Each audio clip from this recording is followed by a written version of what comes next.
गत 33 दिवसापासून बंद असलेली सोलापूर मुंबई विमानसेवा रविवारपासून पुन्हा सुरू झाली आहे. स्टार एअर प्रशासनातर्फे केक कापून सोलापूरकर प्रवाशांचे स्वागत करण्यात आले. पहिल्याच दिवशी विमानाचे उड्डाण 25 मिनिटे उशिरा झाले.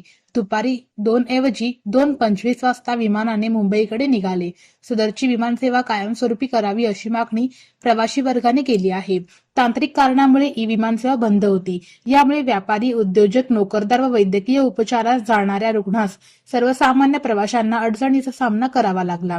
ही सेवा सुरू होताच प्रवाशांमध्ये आनंद पसरला आहे. स्टार एअरची विमानसेवा आठवड्यातून 4 दिवस उपलब्ध राहील. शुक्रवार व रविवारी दुपारी 2 वाजता सोलापूरहून मुंबईला तर सोमवार व बुधवारी सायंकाळी 5:40 सेवा उपलब्ध होईल. तिकिटाचे दर 3,500च्या पुढे असून आता सोलापूर विमानतळावर इंधन भरण्याची सोय करण्यात आली आहे.